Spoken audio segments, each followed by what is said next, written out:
নমস্কার, আমি অনুপমা চলে এসেছি আরও একবার আপনাদের সামনে নতুন একটা রেসিপি নিয়ে। আজকের রেসিপি ইলিশের তেল ঝোল। ইলিশের তেল ঝোল খুব সহজে, খুব কম ইনগ্রিডিয়েন্টসে, কম সময়ে তৈরি হয়ে যায়। এই রেসিপিটি আমি বেগুন দিয়ে করেছি। আপনি চাইলে বেগুন স্কিপ করতে পারেন যদি আপনার বেগুন ভালো না লাগে। খুব সহজে কিভাবে ইলিশের তেল ঝোল বানানো যায়, চলুন তাহলে রেসিপিটি দেখে নেওয়া যাক।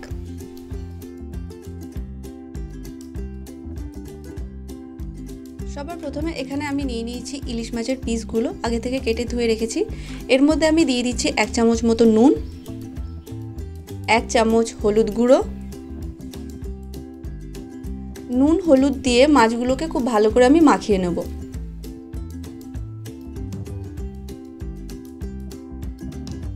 মাছগুলোকে খুব ভালো করে নুন হলুদ মাখিয়ে কম করে 10 মিনিটের জন্য রেস্ট করতে দেব। এরপর এখানে আমি একটা মাঝারি সাইজের বেগুন নিয়েছি। বেগুনগুলোকে একটু বড় বড় করে কেটে নিয়েছি। এর মধ্যে দিয়ে দিলাম 1/2 চামচ মতো নুন এবং 1/2 চামচ মতো হলুদ গুঁড়ো, এবং বেগুনগুলোকে খুব ভালো করে নুন হলুদে মেখে নেব এবং একেও 10 মিনিটের জন্য রেস্ট করতে দেব। এতে করে বেগুন ভাজা খুব ভালো হবে আর বেগুন ভাজতে তেল অনেক কম লাগবে। এরপর কড়াই গরম করে এর মধ্যে আমি দিয়ে দিচ্ছি 3 থেকে 4 চামচ মতো সর্ষের তেল। রান্নাটি অবশ্যই সর্ষের তেলে করবেন, এতে রান্নার স্বাদ কিন্তু অনেক বাড়বে। এরপর তেলটা গরম হতে এর মধ্যে আমি দিয়ে দিচ্ছি ইলিশ মাছের পিসগুলো। ইলিশের তেল ঝোলে সাধারণত মাছের মাথা ব্যবহার করা হয় না, কিন্তু আমি এখানে ব্যবহার করছি। সেই ক্ষেত্রে ইলিশ মাছের পিসগুলোকে খুব সামান্য ভাজতে হবে, কম করে 30 থেকে 40 সেকেন্ড মতোই ভাজলেই হয়ে যাবে, কিন্তু মাছের মাথাগুলোকে আর একটু বেশিক্ষণ ভাজতে হবে। তো ইলিশ মাছের পিসগুলোকে জাস্ট উল্টে পাল্টে ভেজে নিলেই হবে। আপনি যদি বুঝতে না পারেন ঠিক কতক্ষণ ভাজা উচিত, তার জন্য অবশ্যই ঘড়ি দেখে 30 থেকে 40 সেকেন্ড ভাজলেই কিন্তু হয়ে যাবে। তো এখানে ইলিশ মাছের পিসগুলো আপনি দেখতেই পাচ্ছেন, খুব সামান্য হালকা ভেজেছি আমি তো, এবং মাছের পিসগুলোকে আমি তুলে নিচ্ছি।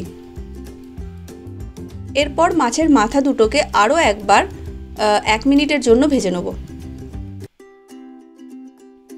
এরপর মাছের মাথার পিসগুলো ভাজা হয়ে গেছে, এগুলো আমি তুলে নিচ্ছি।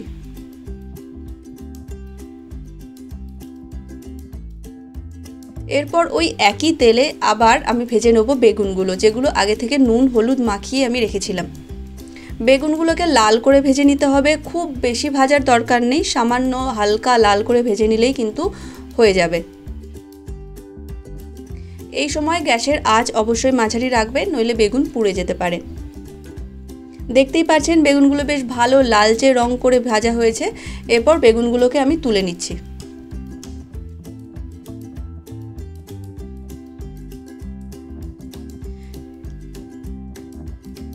এরপর ওই একই তেলে আমি দিয়ে দিচ্ছি 1/2 টিস্পুন মতো কালো জিরে। কালো জিরের খুব ভালো গন্ধ বেরোলে এর মধ্যে আমি দিয়ে দেব 1/2 চামচ হলুদ গুঁড়ো।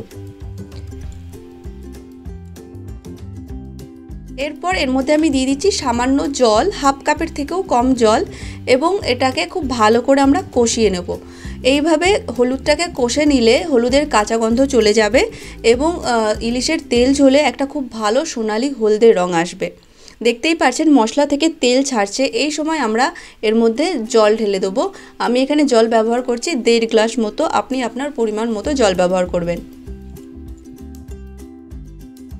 এর মধ্যে দিয়ে দিচ্ছি 4-5টে চেরা কাঁচা লঙ্কা, 1 চামচ মতো নুন, নুনটা আপনি আপনার স্বাদ মতো ব্যবহার করবেন, এবং সমগ্র উপকরণ দিয়ে এই জলটাকে অর্থাৎ ঝোলটাকে আমরা ভালো করে ফুটিয়ে নেব। এতে করে ঝোলের মধ্যে কাঁচা লঙ্কা, কালো জিরে, হলুদ সমস্ত মশলার ফ্লেভার চলে আসবে। তো আমি ঢাকনা লাগিয়ে 3 থেকে 4 মিনিট মতো ভালো করে ঝোলটাকে ফুটিয়ে নিয়েছি। এরপর এর মধ্যে আমি দিয়ে দিচ্ছি আগে থেকে ভেজে রাখা বেগুনগুলো। যারা বেগুন পছন্দ করেন না, আমি আগেই বলেছি বেগুনকে স্কিপ করতে পারেন। এরপর দিয়ে দিচ্ছি আমরা ভেজে রাখা মাছগুলো। মাছ ভাজার তেলটা আপনি এর ঝোলের মধ্যে অবশ্যই দিয়ে দেবেন, এতে কিন্তু ঝোলের স্বাদ অনেকটা বাড়বে। এরপর খুব সাবধানে হালকা হাতে মাছগুলোকে ঝোলের মধ্যে ডুবিয়ে দিতে হবে। ইলিশ মাছ যেহেতু খুব নরম হয়, কাজটা খুব সাবধানে করবেন। এরপর ঢাকনা লাগিয়ে খুব কম আঁচে অর্থাৎ মাঝারি আঁচে এটাকে রান্না করতে হবে 5 থেকে 7 মিনিট। 5 থেকে 7 মিনিট পর আপনি দেখতেই পাচ্ছেন ঝোলটা একটু কমেছে। এই সময় আপনি নুন ঝাল একটু চেক করে নিতে পারেন। আমাদের ইলিশের তেল ঝোল কিন্তু প্রায় রেডি। এই সময় আমি এর মধ্যে দিয়ে দিচ্ছি 3টে চেরা কাঁচা লঙ্কা, এটা ফ্লেভারের জন্য, এবং তার সাথে দিচ্ছি 1 চামচ মতো সর্ষের তেল। কাঁচা তেল এবং কাঁচা লঙ্কায় ইলিশের তেল ঝোলের স্বাদ আরও একটু বেশি বাড়িয়ে দেয়। তো অবশ্যই সর্ষের তেল এবং কাঁচা লঙ্কা লাস্টে ব্যবহার করবেন। তো আমাদের রান্না কিন্তু প্রায় শেষ। এই সময় তেল আর কাঁচা লঙ্কা দেওয়ার পর গ্যাস বন্ধ করে ঢাকনা লাগিয়ে 10 মিনিটের জন্য রেস্ট করতে দেব। 10 মিনিট পর ঢাকনা খুললে আপনি দেখতে পাচ্ছেন যে কত সুন্দর একটা ইলিশের তেল ঝোল আমাদের তৈরি হয়ে গেছে। দেখেই বুঝতে পারছেন কতটা টেস্টি হতে পারে। ঘরে অবশ্যই বানান, তাহলে বুঝতে পারবেন ইলিশের তেল ঝোলটা কতটা সুস্বাদু হয়েছে। অবশ্যই ইলিশের তেল ঝোল সার্ভ করতে হবে গরম গরম ভাতের সাথে।